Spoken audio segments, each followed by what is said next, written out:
Le Burkina Faso est dans une révolution progressiste populaire, une orientation idéologique confirmée par le président du Faso, le capitaine Ibrahim Traoré, dans son adresse hier sur les antennes de la RTB. Eh bien, vous avez entendu le chef de l'État. Aucune tolérance ne sera accordée au libertinage, au désordre, à la corruption, à la trahison et à l'indiscipline. Une révolution à ses règles, ses objectifs, ses exigences dictées par l'intérêt supérieur de la nation. Et le Burkina Faso a plus que jamais besoin de ses fils dignes, intègres, travailleurs, intrépides et surtout patriotes. Fini donc la récréation et tout un chacun de nous est invité à se mettre au travail pour la reconquête du territoire, pour la souveraineté, pour le développement. Cette orientation idéologique du Burkina Faso, cette révolution populaire progressiste, c'est le sujet de ce numéro spécial de Questions majeures que j'ai plaisir à diriger. Alors, madame, monsieur, bonsoir, ravi de vous retrouver. Comme invité, nous avons Imhotep Bayala. Il est le coordinateur du mouvement 2 heures pour nous, 2 heures pour Kamita. Bonsoir, monsieur Bayala. Oui, bonsoir, bonsoir à tous les co-panélistes. Gervais Nadambera est avec nous ce soir. Il est ingénieur de développement rural. Bonsoir, monsieur Nadambera. Bonsoir, madame. Bonsoir aux citoyens. Nous avons aussi autour du plateau monsieur Siaka Koulibaly. Il est analyste politique. Bonsoir, monsieur Koulibaly. Bonsoir, bonsoir. Bienvenue. Et notre quatrième invité est colonel Blaise Sanou, un ancien compagnon du président Thomas Sankara. Bonsoir, monsieur Sanou. Bonsoir, madame. Bonsoir, chers téléspectateurs. Alors, je le disais tantôt, nous parlons de cette orientation idéologique du Burkina, la révolution progressiste populaire. Ça a été confirmé hier sur les antennes de la RTB par le président du Faso, le capitaine Ibrahim Traoré. Alors, on se demande ce que c'est exactement. Est-ce que vous pouvez nous donner des éléments d'éclairage sur cette idéologie, la révolution progressiste populaire? Je commence par M. Nadambera. Merci beaucoup, madame. D'abord, commençons par l'expression révolution. En fait, c'est quoi la révolution? Il ne faut pas que l'on se panique mutuellement et que l'on cultive le désintérêt ou la méfiance. La révolution, c'est juste une rupture radicale dans la gouvernance effectivement d'un État. Maintenant, quand on dit effectivement que cette révolution, elle est progressiste, elle est populaire, il y a deux mots, deux grandes notions que l'on ajoute. C'est dire simplement que c'est un soulèvement d'un peuple pour effectivement changer radicalement la gouvernance en vue d'assurer l'équité, la justice sociale et de mobiliser grand. Maintenant, dans notre contexte, c'est vrai que les gens ne peuvent pas faire allusion à la RDP, qui était éclairée par le DOP. Le DOP, c'est quoi? C'était le discours d'orientation politique et qui éclairait effectivement l'option idéologique qui était effectivement la révolution démocratique et populaire. Et les gens vous diront, ben, pourquoi on a enlevé effectivement le D, la démocratie? On a l'occasion effectivement de revenir en détail dessus, mais en fait, l'enlever, ça ne signifie pas nécessairement que l'on ne fera pas effectivement de la démocratie. Mais il ne faut pas s'attendre effectivement à faire la démocratie dans le sens occidental. Parce que ce n'est pas la démocratie dans le sens effectivement de mobiliser la participation large de la population et mettre un certain contenu, un certain processus qui permette que ce soit très représentatif qui pose le problème. C'est de savoir est-ce qu'effectivement ça permet d'atteindre effectivement ce que l'on recherche, c'est-à-dire donner de l'eau à boire, donner un toit à chacun et surtout voir à ce que la justice sociale soit appliquée. Alors, M. Koulibaly, est-ce que vous avez des précisions à apporter à ce niveau, quelque chose à ajouter, surtout qu'on sait que quand on parle de révolution, c'est l'intérêt collectif qui est mis en avant? Oui, tout à fait. Effectivement, comme vient de l'expliciter Gervais, révolution progressiste et populaire, ça renvoie à un mouvement politique qui tend à opérer une césure, c'est-à-dire un changement très radical dans le cours de l'histoire politique du pays. Donc le mot révolution renferme cette action politique qui vise à changer des caps Donc si on regarde notre histoire politique depuis 1960 jusqu'aux années récentes, on se rend compte que, hormis les 4 années de la Révolution démocratique et populaire, notre pays avait pris une certaine direction qui, au final, n'a pas apporté les réponses aux aspirations profondes des peuples, à savoir une alimentation convenable, un toit, les biens et services sociaux comme l'éducation et la santé pour toute la population. Les statistiques sont déjà d'ailleurs, disons, très éloquentes en la matière, que ce soit celle de 1983 qui a justifié la révolution démocratique et populaire, ou celle dans laquelle nous nous trouvons aujourd'hui. On se rend bien compte que le Burkina Faso n'a pas connu des heures de bonheur pour le peuple. Hein. Le taux de pauvreté chronique est resté autour de 49% de la population depuis au moins 2000. Ce qui fait que pour inverser la tendance négative dans laquelle le pays se trouvait, il n'y a rien d'autre qu'un mouvement de changement radical de la gouvernance politique qui se trouve être une révolution. Cette révolution, elle est qualifiée de progressiste et de populaire parce que le progressisme porte le contenu de cette révolution. C'est une révolution qui va tendre à apporter le progrès au peuple. Progrès qui veut dire, on va utiliser ici le terme bien connu de process, qui consiste à prendre un peuple à un moment donné, un état donné, pour le porter à un autre état qualitativement meilleur. Donc le progressisme comporte ce contenu de cette révolution. Le populaire, c'est le contenu de la coalition des couches et classes sociales qui portent cette révolution. Et ici, il s'agit du peuple burkinabé, qui se définit par une certaine catégorie de citoyens burkinabés, en dehors d'autres qui se définissent par un rejet de cette révolution, parce qu'ils estiment que le modèle qui prévalait avant la révolution était meilleur et qu'eux, ils trouvaient leur compte là-dedans. Donc, ils ne veulent pas adhérer à cette révolution. Si bien que le populaire, ça porte sur les gens qui contribuent à cette révolution. Donc, révolution progressiste et populaire, c'est pour donner la définition du mouvement populaire dans lequel nous nous trouvons à l'heure actuelle. Alors, M. Sanou, je précise que vous êtes un ancien compagnon du président Thomas Sankara.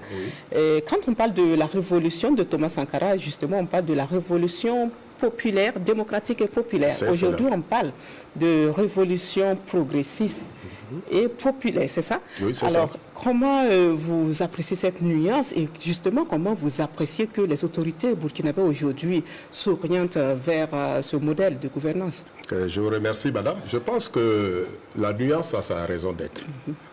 En 1983, lorsque le CNR est arrivé au pouvoir, ce n'était pas exactement le même contexte.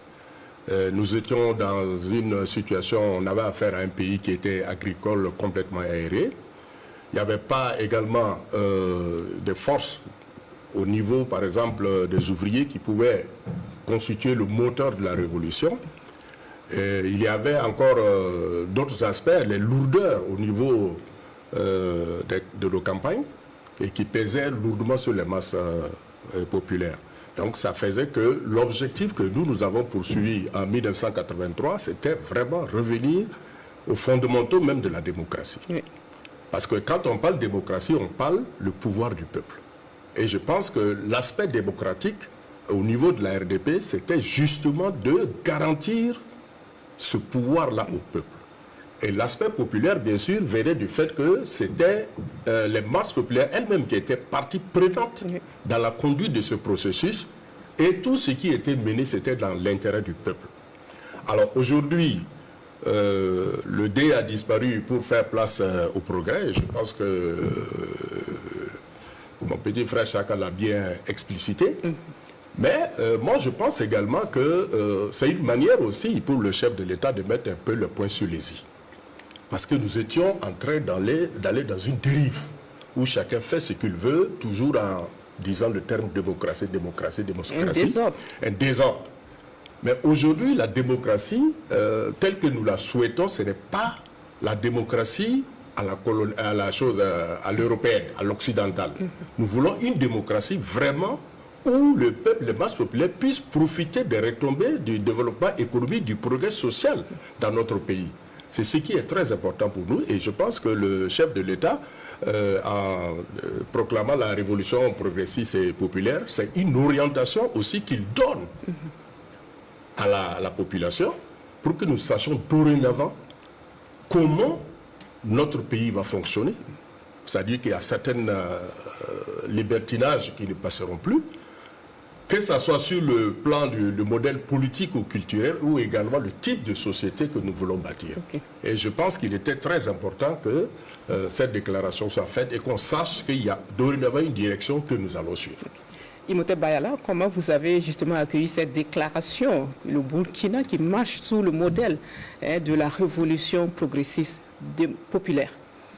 Oui, d'abord c'est avec beaucoup d'enthousiasme et beaucoup de joie, il faut le dire, parce que des profondeurs de notre peuple, il était appelé plus que jamais à ce que nous assumions notre destin et notre devoir de révolutionnaire. L'histoire nous l'impose à travers les 4 glorieuses de notre histoire politique, les 4 glorieuses en faisant référence à la révolution démocratique et populaire. Et nous savons très bien que même si le chef de l'État a pris le temps qu'il fallait pour le dire de façon quand même solennelle, parce que c'est lors des montées des couleurs à la présidence, ça a un caractère hautement symbolique et solennel. Mais vous aurez constaté, en écoutant tous les soutiens, peu importe la catégorie, que ce soit les femmes, ce soit les jeunes, ce soit les personnes âgées, tous les soutiens de la dynamique actuelle avaient déjà proclamé que nous étions dans une révolution et qu'il fallait que l'État central l'entérine, fasse le constat sur la base de ses propres actions au quotidien, que ces actions riment avec rupture et donc vont naturellement avec le mot révolution.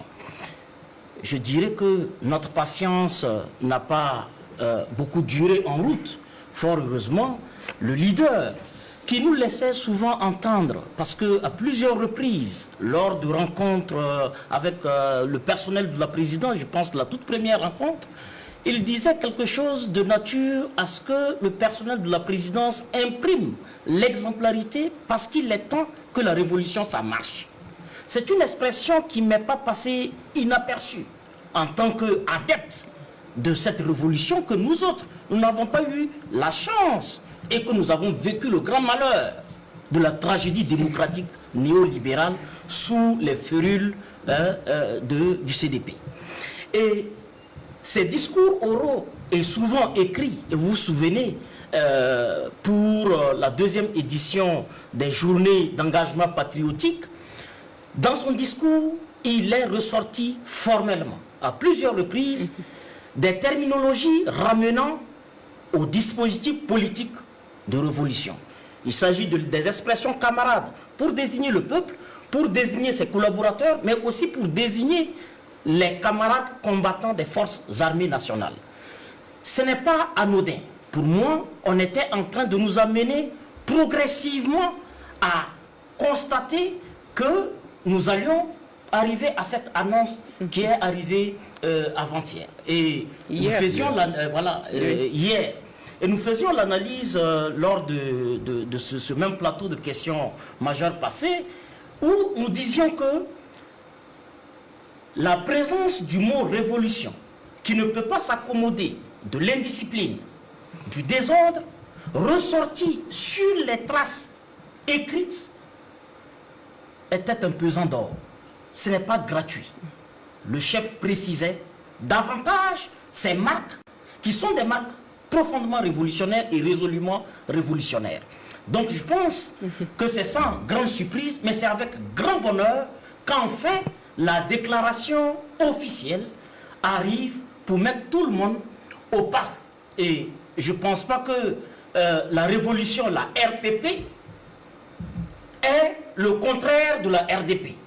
Mais la nuance, pour ma part, c'est, comme l'a dit le grand frère Siaka Koulibaly, le peuple burkinabé est à un point A. On veut l'amener vers un autre cap, d'un mieux-être qui, au cœur duquel il est lui-même acteur. C'est lui, à travers ses différentes représentations sociologiques, professionnelles, toutes les couches de genre, hommes ou femmes, pour marquer son caractère populaire afin de travailler à la conquête de la souveraineté nationale, de l'indépendance totale, et dont l'un des éléments caractéristiques, c'est de reconquérir la totalité de notre territoire.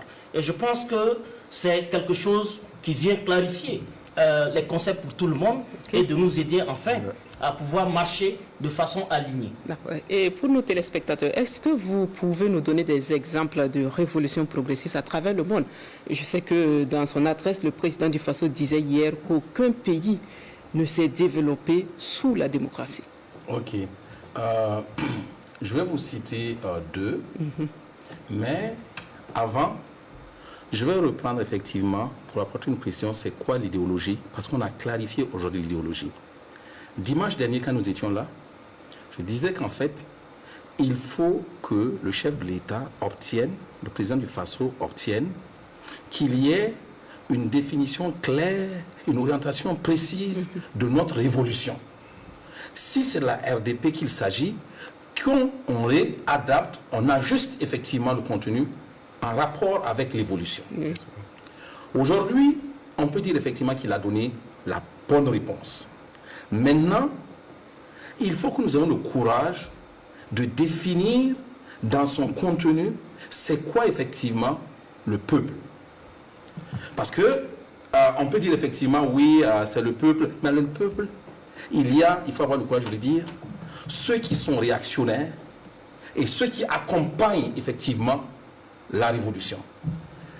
Et quand je dis effectivement il y a les réactionnaires, je précise. Si vous prenez la définition de Engels et Marx de ce que c'était effectivement la lutte des classes, il a précisé que c'était effectivement entre la bourgeoisie et effectivement le prolétariat. La bourgeoisie, comment il la définissait? Il définissait la bourgeoisie par l'ensemble des gens qui maîtrisaient effectivement, qui possédaient les usines, c'est-à-dire les facteurs de production. Usines, ils ont effectivement en plus de quoi les terres, et ils ont effectivement le capital, les ressources financières. Et puis, de l'autre côté, on a les prolétaires qui étaient qui? Qui étaient les travailleurs, les employés, qui n'avaient effectivement que leur force de travail à vendre. Et les bourgeois, eux, tentaient simplement de maximiser leur marge en réduisant leurs charges, donc en exploitant comme de façon tout à fait sauvage les prolétaires. Chez nous, est-ce que c'est le cas? Est-ce qu'on peut prendre ça et puis venir plaquer? Je dis non. Parce que, si vous regardez, nous n'avons pas effectivement une bourgeoisie dans le sens effectivement de Karl Marx et d'Engels. Parce que, si vous prenez les terres, paradoxalement, les terres appartiennent aux paysans. Ce n'est pas effectivement aux bourgeois. Si vous prenez effectivement le bourgeois, aujourd'hui, ce n'est pas quelqu'un qui a des ressources qui viennent effectivement de son aristocratie, de ses arrière-parents, grands-parents, etc. qu'il a produit. Non, il a pillé simplement l'État. On a vendu des sociétés d'État et ils se sont revendus eux-mêmes et ils disent effectivement qu'ils sont bourgeois. Si on gratte effectivement quelques années, je ne parle même pas de génération, on verra effectivement que c'était un pauvre petit employé qui était là et qui a utilisé effectivement le mécanisme et les faiblesses pour servir le maître d'hier qui était effectivement le colon et exploiter son propre peuple. Si vous regardez, ce n'est pas des gens qui possèdent des usines. Où sont les usines? Donc nous n'avons pas non plus d'ouvriers. Et vous voyez, qu'est-ce qu'on fait donc? On est en train, et si je prends le cas effectivement de notre élite pourrie, et quand je dis l'élite pourrie, c'est l'élite commerciale, c'est l'élite militaire, c'est l'élite effectivement de l'administration, qui coalisent et pour exploiter effectivement leurs propres concitoyens. Avec quoi? Avec l'appui ou fonctionnant comme des proxys de ce qu'on appelait l'impérialisme international. Oui, mais qu'est-ce que vous suggérez? Qu'est-ce qu'on doit donner comme contenu à cette révolution? Ce qu'on donne, d'abord, avant le contenu, il faut que nous sachions que, par exemple, les féodaux, nous n'avons pas non plus de féodaux. Les rois que nous avons, les chefs traditionnels que nous avons, c'est des forces avec lesquelles il faut compter. Et il faut saluer effectivement le chef de l'État et toute sa suite d'avoir su redonner et réhabiliter ces gens-là, et en réhabilitant aussi nos traditions. Donc, ils font partie effectivement du peuple. Il faut arrêter de dire effectivement les féodaux, ces chefs qui sont... Non, non, non. Et ils sont déterminants dans les victoires que nous pouvons aller chercher. Ok. Il faut compter dans le peuple tout commerçant, opérateur économique qui a de la volonté et de l'engagement pour qu'il y ait une justice sociale. Et quand vous regardez au niveau du progrès, au niveau du progrès, c'est déjà lancé, c'est tout ce qui est les usines que l'on ouvre. C'est tout ce qui est effectivement, les nouvelles organisations. Prenez le programme présidentiel et le programme présidentiel pour apporter de l'eau, pour apporter effectivement, aménager les bassins, pour rechercher la souveraineté alimentaire. Parce que ça commence effectivement là. Il faut que les gens mangent effectivement à leur faim. Et pour désenclaver nos villes. Pour désenclaver et pour permettre qu'ils naissent effectivement de réels, pas de bourgeois, mais de réels investissements qui permettent effectivement au pays d'avoir effectivement des industries. Donc là, c'est pour dire qu'il faut appeler tous les citoyens nationaux, résidant ici ou à l'extérieur, qu'il faut appeler la chefferie traditionnelle, qu'il faut appeler les opérateurs économiques, qui sont prêts effectivement à constater que c'était du pillage, c'était du vol, et que nous sommes en train effectivement de vivre comme des saprophètes, des vautours sur nos propres citoyens, qu'ils se mobilisent pour participer effectivement aux efforts qui se font aujourd'hui. Mais qu'il faut rester vigilant et combattre sans la moindre peur tous ces spoliateurs des deniers publics. Qu'il l'ait fait avant, qu'il soit en train de le faire, il faut effectivement le combattre. Donc il faut effectivement sanctionner. Surtout ceux qui se trouvent aujourd'hui à l'extérieur, et c'est là que je vais saluer le fait effectivement qu'il y ait désormais une liste de gens qui combattent effectivement le pays à l'étranger, qui se soit fait. Donc je pense effectivement que c'était nécessaire de préciser pour ne pas avoir des gens qui se disent bon, nous ne sommes pas partis, peut-être que c'est si. Merci. Oui. Pour la prochaine question, je vais l'adresser maintenant à M. Siaka Koulibaly. Oui, M. Koulibaly, est-ce que vous pouvez nous donner des exemples de révolutions progressistes à travers le monde? Par définition, toutes les révolutions qu'on a connues ont été progressistes, puisqu'elles visaient à changer la situation du peuple en quittant une situation défavorable pour aller vers une situation qualitativement meilleure. Donc, de ce point de vue, toutes les révolutions qu'on a connues, y compris celle en Europe occidentale, la révolution de 1789 en France, l'objectif, c'était effectivement de rompre avec le passé monarchiste, dans lequel le peuple croupissait dans la misère, travaillait comme esclave pour nourrir la royauté. Donc, la révolution a consisté à rompre avec ça pour changer la situation du peuple. Et on a vu effectivement les révolutionnaires engager un certain nombre d'actions, de réformes pour adopter la République et la citoyenneté dans lesquelles les gens avaient des droits.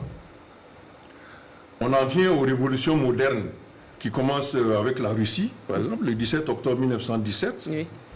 Cette révolution aussi visait à rompre avec un certain passé féodal de la Russie, où effectivement c'était la monarchie dirigée par les tsars qui dirigeait le pays et mettait donc le peuple en servitude.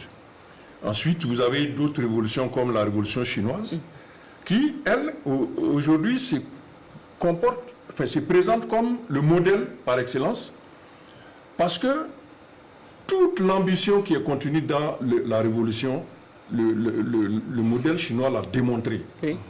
Quand on a vu qu'en Russie, avec l'Union soviétique, le processus a fini par s'écrouler en 1989, 89 à 91. . Par contre, en Chine, le processus ne s'est pas écroulé à cause de certaines réformes judicieuses qui ont été entreprises par les dirigeants du Parti communiste, qui ont permis à la Chine de passer d'un pays agricole arriéré, la même définition que le Burkina Faso de 83, C'est ça. à aujourd'hui la première puissance du monde sur le plan économique. La plus grande économie, c'est vrai que dans les standards, on ne veut pas l'annoncer, notamment en prenant certains critères qui sont encore à discuter, comme le per capita, c'est-à-dire la richesse par tête d'habitant. Mais aujourd'hui, on sait que la Chine est un pays qui a réussi sa révolution, parce qu'aujourd'hui, vous trouvez qu'en Chine, il n'y a pas une seule personne qui dort dehors. Il n'y a pas de SDF en Chine. Et par contre, même sur le plan du logement, vous entendez sur les médias occidentaux, on parle de crise immobilière en Chine. Mais on ne vous dit jamais en quoi ça consiste réellement. Une crise. Il y a aujourd'hui en Chine 120 millions d'appartements vides. Et qu'est-ce qui peut Et ça justifier crée une bulle immobilière parce que ça fait chuter les coûts dans le domaine de l'immobilier. C'est ça la crise immobilière chinoise. Ça veut dire qu'il y a excès d'appartements. Donc, c'est pas que les habitants manquent de quoi se loger. Ça veut dire que si on prend le Burkina Faso, les 25 millions de personnes à peu près, on divise par les 120 millions, chacun aura à peu près 2 ou 3 appartements. Je ne dis pas les familles, chacun. Chaque individu. Chacun. D'accord. Donc la Chine a réussi son modèle. Maintenant, il lui reste effectivement à combler la question des revenus individuels des gens, parce qu'il y a toujours, sur 1,4 milliard d'habitants, vous trouverez toujours des gens dans les zones reculées qui, effectivement, n'arrivent pas à accumuler un certain nombre de revenus. Bon, mais ça, c'est une question de temps pour que cela arrive. Les biens économiques et sociaux, la santé, elle est quasiment gratuite pour les maladies courantes. L'éducation est obligatoire même. Il faut, en Chine, on est obligé de faire 8 ans l'école. Après les 8 ans, si vous voulez continuer, vous continuez. Si vous voulez travailler, vous sortez pour travailler. Mais les 8 ans sont obligatoires. C'est-à-dire qu'on n'est même plus au stade où on cherche à pouvoir les gens en service d'éducation, mais on cherche à empêcher que quelqu'un n'échappe au service d'éducation. Donc ça veut dire que sur le plan donc, des objectifs, quand on parle de progrès, ce sont ces indicateurs-là qu'on recherche. Donc, dans notre contexte, le fait que le capitaine Ibrahim Traoré, président du Faso, annonce une révolution progressiste, ça veut dire que nous voulons aller dans le même sens et faire en sorte que le niveau de pauvreté générale dans lequel se trouve le Burkinabé, il puisse changer au bout d'un certain nombre d'années. Vous vous rappellerez tous qu'en 2023, je pense, qu'il avait dit qu'il rêve que dans 10 ans, son pays soit un Eldorado. Ouais. C'est ça la vision. Oui. Donc, nous allons, à partir donc, du modèle politique qu'il a défini, la révolution progressiste et populaire, sortir un ensemble donc d'outils d'organisation de l'État, d'outils de politique économique et d'outils d'organisation de la société autour des valeurs, afin que cet Eldorado dont le capitaine parle, on puisse l'atteindre au bout d'un certain temps. D'accord. Et ce qui m'amène à revenir sur cette démocratie à l'occidentale qui avait été tantôt évoquée sur ce plateau. Quel bilan justement on peut faire de la pratique de cette démocratie-là dans les pays africains? On va pratiquement dire que c'est une démocratie qui a été imposée à nos pays depuis des dizaines, depuis des décennies. Alors quel bilan, Imhotep, vous pouvez déjà faire sur ce modèle de gouvernance qui nous a été imposé? Je dirais que 3 décennies après, c'est une cumulation de rendez-vous vers le progrès manqué. De rendez-vous pour la santé pour tous, manqué. Rendez-vous pour une éducation de qualité pour tous, manqué.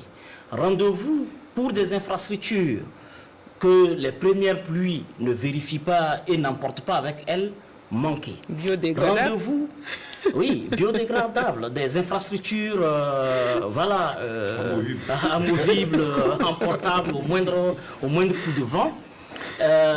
C'est également le rendez-vous de la formation d'une élite véritablement responsable devant le destin national manqué. Parce qu'on a encore une élite pervertie qui attend de consommer des concepts conçus ailleurs et prête à porter, prête à être embrigardée dans sa tête. Elle n'est pas encore à l'échelle d'une élite qui produit pour elle-même les concepts dont elle a besoin et les idéaux politiques, économiques tels que le grand frère l'évoquait tout de suite pour ses besoins. Elle est encore dans la majorité des laboratoires et de nos centres universitaires. Il a même ouvert une parenthèse en posant la question sur effectivement ces élites qui étaient censées, si elles étaient vraiment des élites, comprendre les exigences de notre peuple et être les premières à éclairer nos campagnes et à leur faire comprendre les enjeux qui se jouent en ce moment. Mais elles sont l'ennemi parce que le rendez-vous de la démocratie censé nous former un personnel d'État de qualité nous a livrés à des types de citoyens prédisposés à une qualité exceptionnelle de traîtrise, promptes à trahir les intérêts nationaux, promptes à piller l'État, promptes à voler les pauvres, promptes à piller les malades, promptes à piller les personnes chassées de leur campagne. Et je pense que les pratiques de la tignatitude nous rappellent ô combien cette élite est caractérisée par ces faits que je suis en train de mentionner.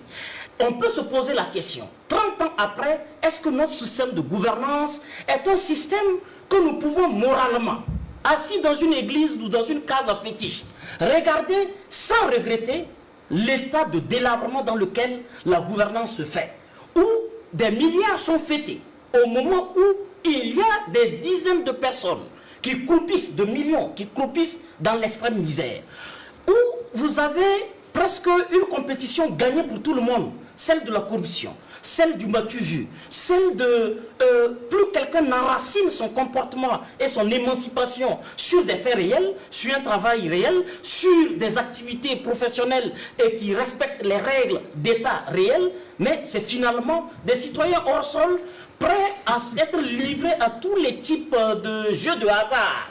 Hein, je donnerai mon argent de travail.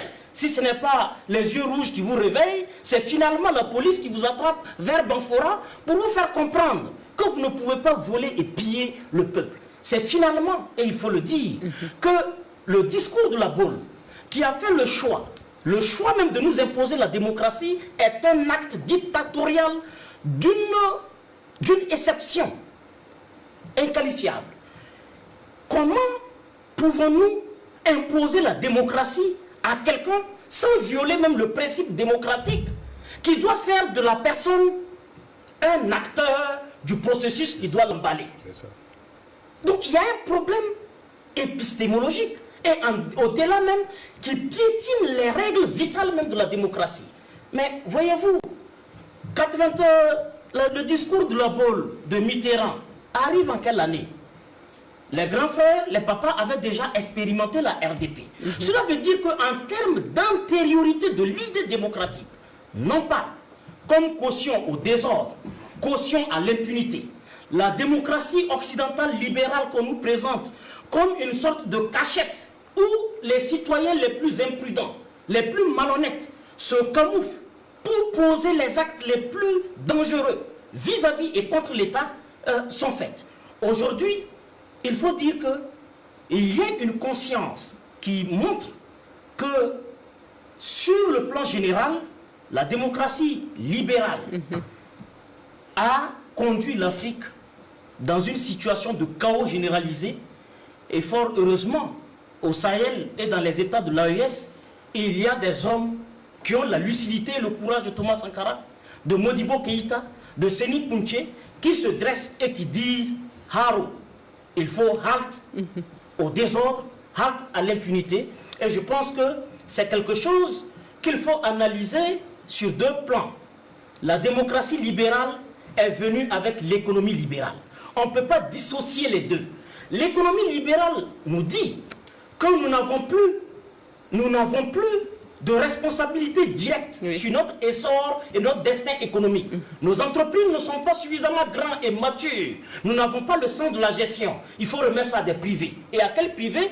Aux privés qu'eux nous amènent. Et nos libertés politiques et civiles, nous ne pouvons pas les gérer. Il faut les remettre à des programmes pour les gérer. Et finalement, vous avez plus de citoyens produits par le désordre de la démocratie néolibérale et qui sont régulièrement répondants non plus de leur pays et des exigences de développement, de souveraineté, de reconquête de territoire, mais qui sont accrochés à des libertés individuelles hypothétiques que même les nations qui nous brandissent les exigences de ces mêmes libertés individuelles nous rappellent au quotidien, et avec les sanctions qui tombent sur les Marine Le Pen en France, sur, comment il s'appelle, le gars de la France insoumis, Mélenchon, en France, nous rappelle clairement qu'il y a une liberté qui vaille. C'est la liberté qui garantit la liberté collective, qui permet même l'existence de la liberté individuelle. Merci beaucoup. Monsieur Sanou, justement, est-ce que il vient de peindre carrément en noir le tableau? Est-ce que vous ne pensez pas qu'il y a quelque chose quand même de positif à tirer de cette démocratie que nos différents pays ont eu à développer?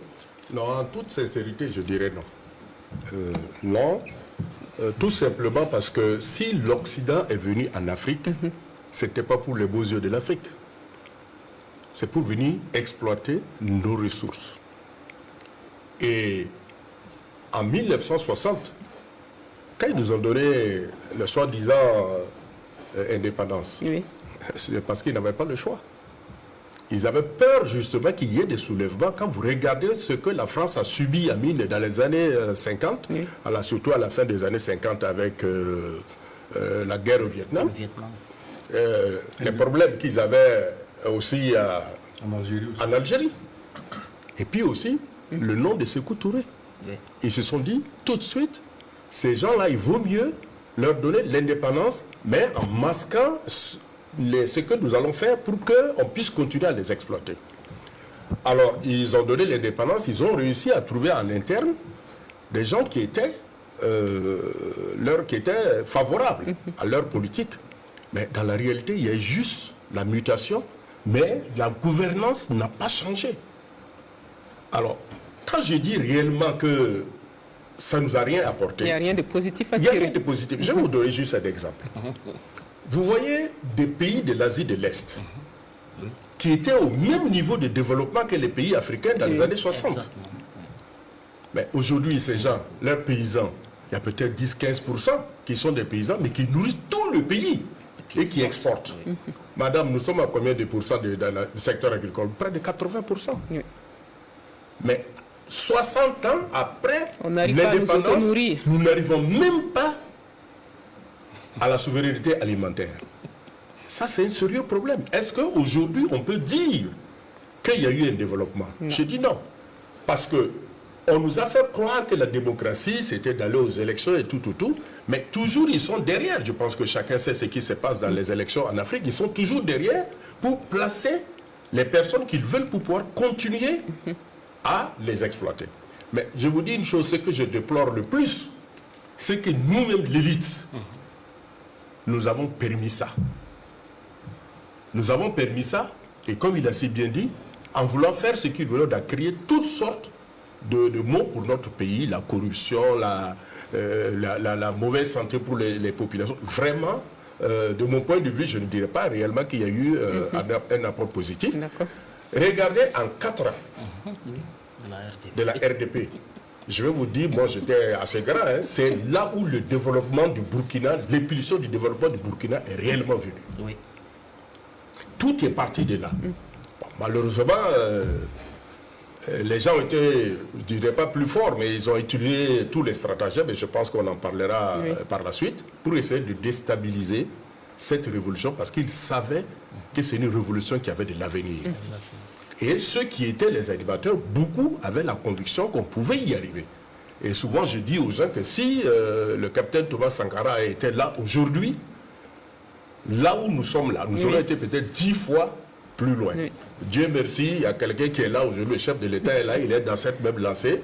Ben, moi, je ne peux que me réjouir. Ok. Monsieur Nadambeda, comment vous appréciez les résultats après ces longues années d'expérimentation de la démocratie à l'occidental dans nos pays? Vous faites bien de parler effectivement de résultats.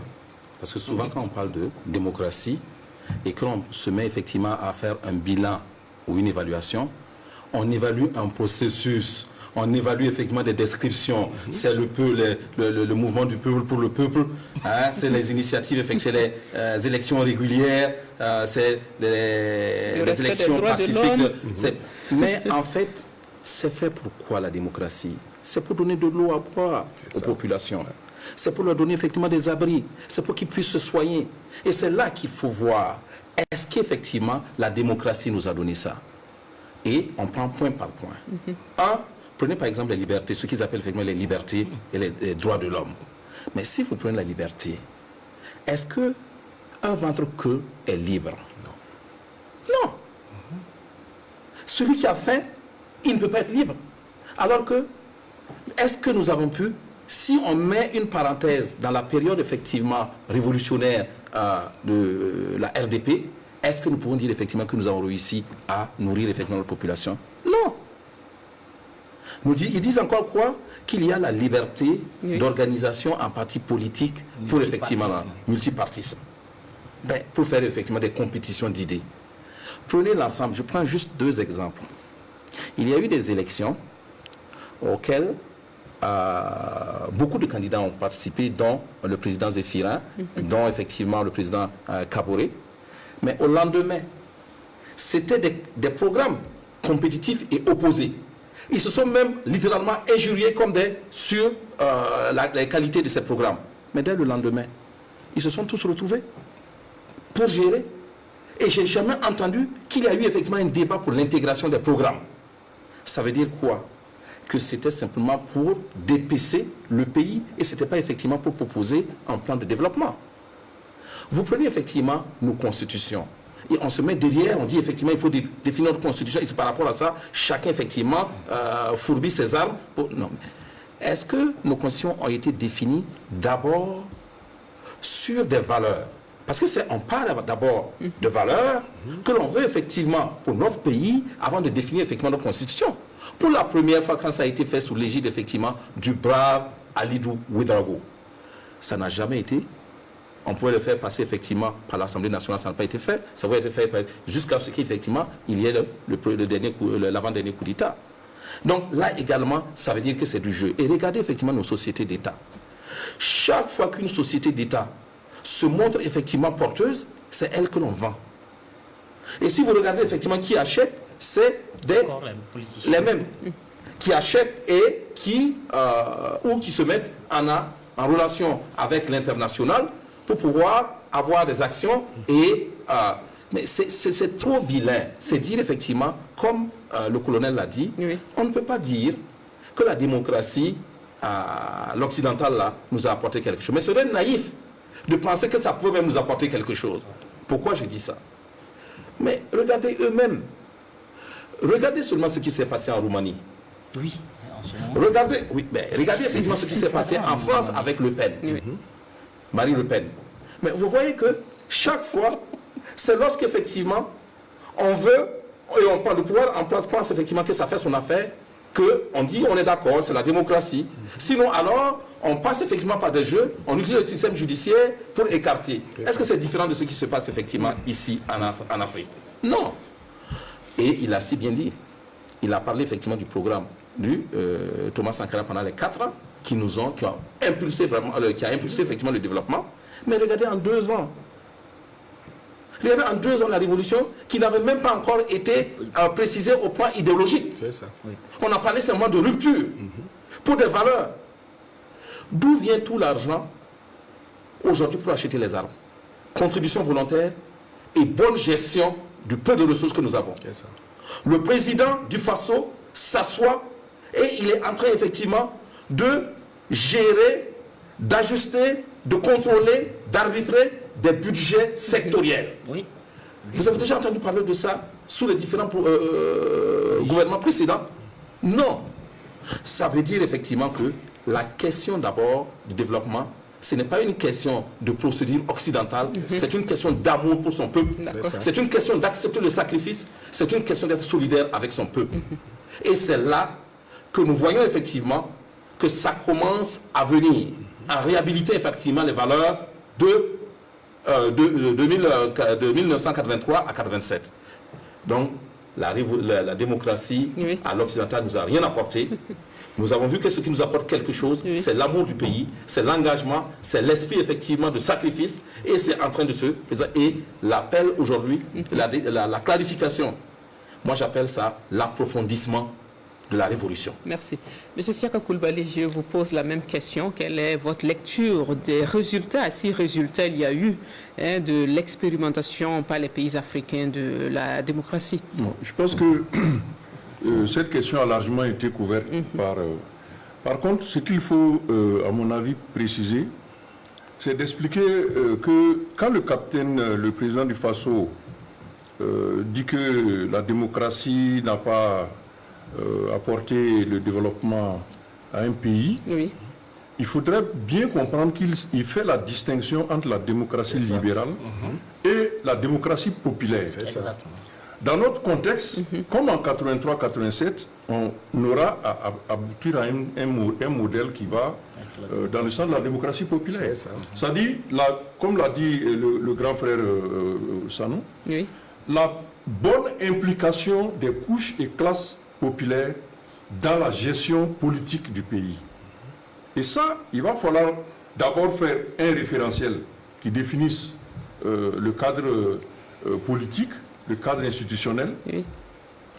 Il va falloir également définir des structures qui vont porter l'organisation du peuple pour la gestion politique du pays. Tout cela va arriver après donc la définition qui a été donnée par le chef.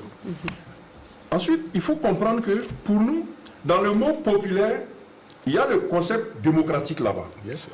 Parce qu'il s'agit des couches et classes populaires les plus nombreuses du pays, à l'exception de ceux qui, pour des raisons qui leur sont propres, refusent d'adhérer au mouvement de l'histoire, au mouvement de la patrie. La démocratie, elle est libérale, elle a convenu à des peuples à un moment donné, un moment historique donné. Oui. Mais cette démocratie libérale n'aurait jamais été possible s'il n'y avait pas eu l'expansion impérialiste qui a tendu à organiser la domination et l'exploitation de nous, nos pays africains, afin d'en tirer les ressources pour construire une économie solide. Donc c'est le plan économique qui a permis de soutenir le modèle démocratique libéral, où les gens sont censés, présentés comme libres. Pourquoi? Parce qu'il y a un soubassement économique. Il y a la sécurité sociale. Quand ils sont malades, ils vont se soigner gratuitement. Quand ils sont au chômage, ils sont payés. Et ça vient donc des ressources de nos pays. Ce qui fait qu'on peut effectivement se permettre une organisation politique cosmétique où les gens viennent juste faire semblant de voter tel ou tel, mais en réalité, le fond, il est là pour tout le monde. Ça dit que en France ou aux États-Unis ou en Europe, les jeunes cherchent à quitter les familles à 18 ans. Ils sont pressés d'atteindre les 18 ans pour quitter. Pourquoi? Parce qu'il y a des opportunités. Quand l'enfant quitte le cocon familial, il va à l'université peut-être, il a là-bas un accompagnement qui lui permet de louer une maison et de poursuivre ses études. S'il va aussi travailler, il a de quoi vivre, si bien que l'avenir est garanti. Ce qui leur permet donc de ne pas s'inquiéter et puis de considérer la démocratie libérale comme peut-être un modèle qui tient, mais il ne tiendrait pas s'il n'y avait pas l'entourloupe économico-impérialiste qui leur a permis de faire ça. D'accord, mais quelles peuvent être justement les implications de ce choix idéologique opéré par le Burkina? Je vais adresser la question à Imhotep Bayala. Le président du Faso a parlé de plan de déstabilisation. On a vu ce qui s'est passé en 1987 avec la révolution de Thomas Sankara, sans tenir compte ou bien sans compter avec les populations. Est-ce que ces populations-là vont s'adapter à cette nouvelle orientation qui est donnée au pays? Oui, je pense que la démocratie libérale telle que conçue par ces grands théoriciens occidentaux, ceux qui l'ont pensée, c'est une sorte d'assurance vie sur le monde. Voilà. Ils ont trouvé une sorte de camisole politique qui est la démocratie libérale par laquelle ils tiennent toutes les cordes. Quand vous êtes élu contre leurs avis, on éventre le palais, on envoie le candidat résistant à la CPI, qui est une sorte de soupape de relais punitive contre les indélicats. qui osent changer le jeu de cartes. C'est-à-dire c'est une grosse arnaque jamais égalée dans l'histoire du monde, la démocratie libérale. Oui. Parce qu'elle est une pompe puissante avec laquelle on aspirait tous ceux qui avaient adhéré à ce modèle, notamment les pays africains. Et avec ça, vous pouvez à chaque rendez-vous, à chaque quinquennat, vous donner rendez-vous pour choisir un président, mais toute la logistique est assurée par eux. Hein? L'OIF va fournir les cartes d'électeurs, les machines, le PNUD va fournir même les électeurs si vous voulez, le PAM envoie le couscous pour ceux qui sont dans le bureau. Bref, c'est une caricature qui fait rire, mais c'était la tragédie du réel, de cette arnaque et de cette grosse escroquerie qui nous a été imposée depuis le discours de la Gaule. Okay. Aujourd'hui, nous jouons notre survie parce que nous voulons quitter de façon radicale ce modèle. Et quand on veut le quitter de façon radicale, alors qu'il était une assurance vie, pour payer les chômeurs chez eux, sans garantir aux agents de la fonction publique chez nous le statut même à peine supérieur à celui d'un SDF chez eux. Prenez de façon comparée les rémunérations de quelqu'un qui ne travaille pas en France, en Europe, et celles de quelqu'un qui travaille sous nos cieux. Vous pensez que la migration illégale par le long désert, la compétition avec les requins dans la mer Méditerranée et le racisme brutal et criminel qui leur est imposé, une fois arrivés, vous pensez que c'est le fruit d'une motivation au suicide?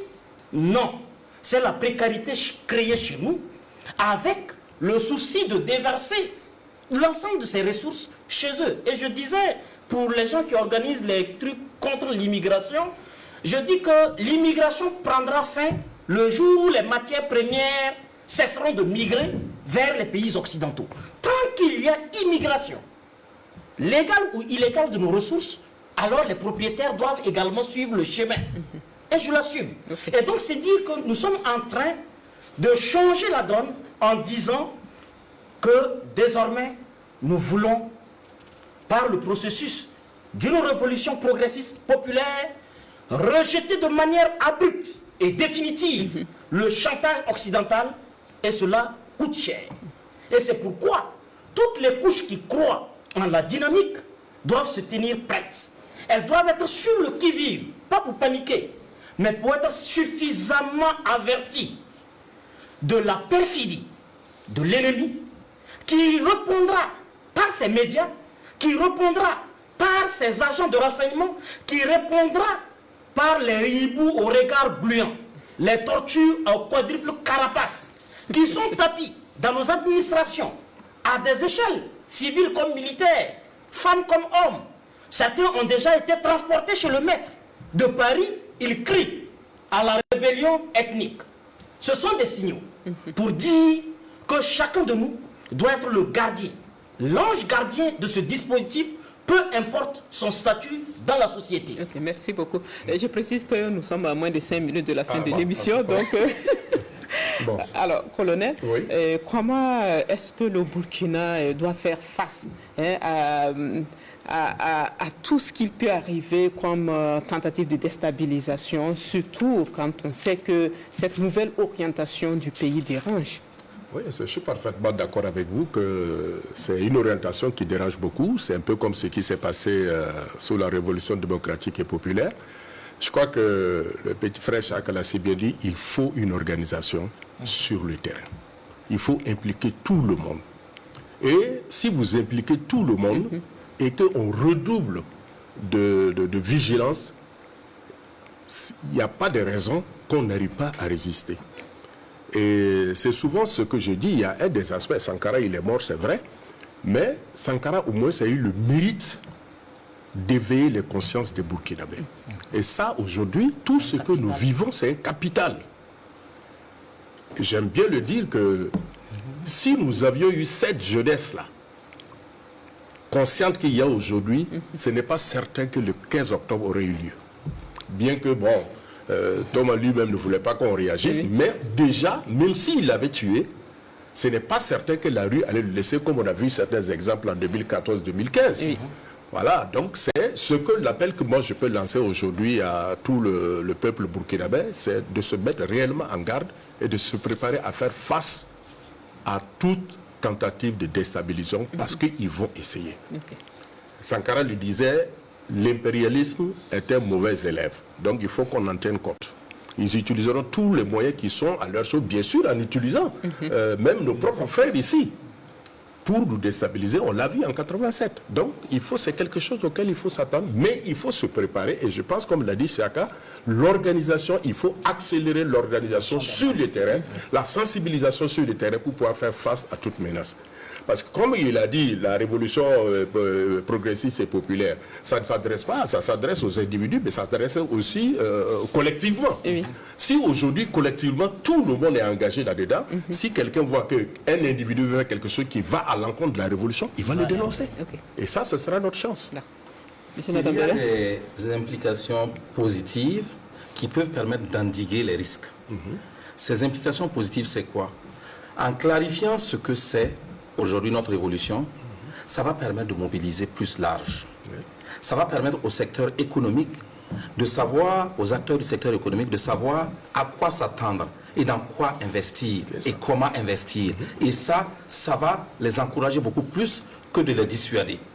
Au plan politique, ça va amener tous ceux qui sont tapis à l'ombre à se dire, et qui attendent effectivement que ça chute pour effectivement reprendre leur ancienne, à se dire, ah, maintenant, les arguments que nous avancions ne peuvent plus effectivement prospérer. Donc, peut-être qu'il faut que nous nous engagions dans cette voie-là. Ça va amener toute la génération du colonel Sanou qui a encore envie de soutenir ce qui est en train de se faire aujourd'hui parce que c'est des idéaux qu'ils avaient, de sortir et de faire effectivement des propositions. Et on les invite effectivement à sortir parce que maintenant, il y a de la précision.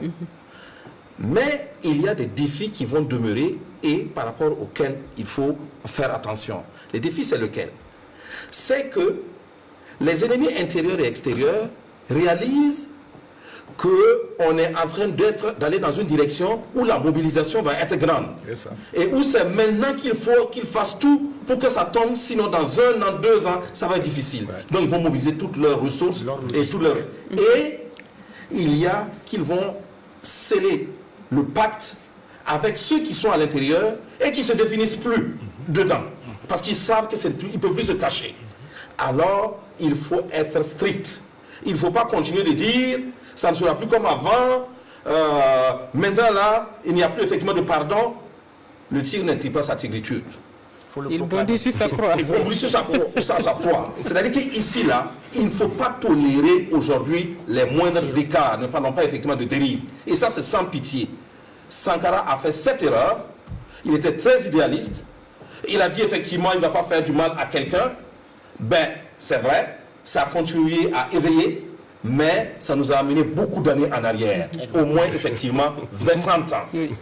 Alors, nous terminons avec M. Siaka Coulibaly. Alors, quels sont les défis à prendre justement en compte ou bien des défis à travers à relever pour atteindre les objectifs de cette révolution? Non, je reviens encore sur la nécessité de l'organisation, la structuration, qui est le point de départ et le point d'arrivée. L'organisation va nous permettre d'éviter la plupart des risques en réalité. Vous voyez par exemple en Chine, il ne sait pas si ce serait utile de supprimer Xi Jinping. Parce que le système est tellement bien organisé, ils vont générer une autre direction politique et le modèle va continuer. C'est la même chose en Russie. C'est pareil. Le système est tellement bien organisé, quel que soit ce qui va arriver, un nouveau dirigeant va être désigné et le modèle va continuer. Donc, le plus important, c'est d'organiser le peuple et d'organiser le pouvoir. De sorte que, à un moment, les gens auront même peur de ce que le dirigeant actuel ne soit pas là. Parce que les risques que certains des plus radicaux puissent prendre le pouvoir, n'arrivent après lui. Donc, par fini, c'est lui qu'on va préserver pour ne pas avoir affaire à d'autres qui soient plus dangereux pour eux qu'il arrive au pouvoir. Donc, pour moi, comme je l'ai tantôt dit, c'est l'organisation du pouvoir qui est la première étape la plus importante. Et à partir donc des orientations qui ont été données par le président du Faso, cette construction pourra se faire d'abord en conceptualisant le modèle et ensuite en identifiant ce qui est déjà presque fait, les couches et classes populaires qui veulent adhérer au processus, et puis à partir de là faire l'organisation en évitant les erreurs que nous avons déjà admises en 83. Surtout le grand frère est là. Surtout ça. Il y avait des failles importantes dans le dispositif auxquelles on n'avait pas fait très attention, mais qui, même avant l'assassinat physique du capitaine Thomas Sankara, avait déjà miné le capital de la révolution en créant des frustrations aux populations.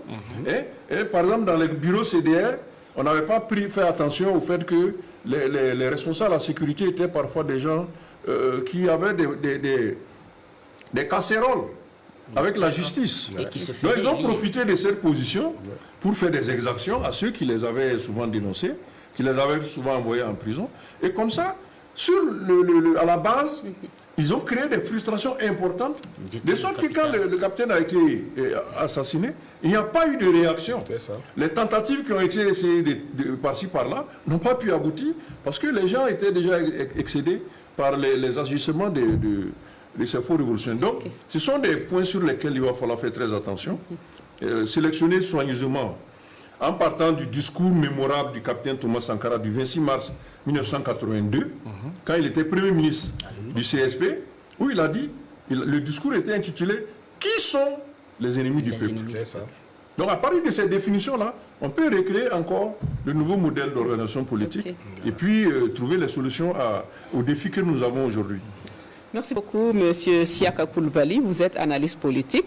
Merci à M. Gervais Nadambega, ingénieur du développement rural. Merci à Imhotep Bayala, coordinateur du mouvement 2 heures pour nous, 2 heures pour Kamita. Et merci à vous, colonel Blaise Anou. Je précise que vous êtes un ancien compagnon du président Thomas Sankara. Voilà, c'est ça. Je rappelle que vous vous êtes prononcé sur cette idéologie du Burkina, la révolution progressiste populaire. Merci à vous, chers téléspectateurs de la RTB, de votre oreille attentive. Nous vous donnons rendez-vous le dimanche pour une autre question majeure sur la RTB. À très bientôt et bonne soirée.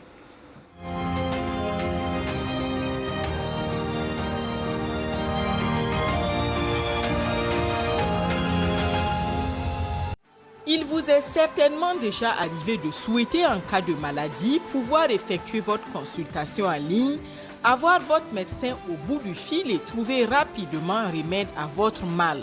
Dans certains cas, c'est déjà une réalité, mais quel peut être l'apport de la télémédecine au mieux-être des populations dans le contexte sécuritaire du Burkina Faso?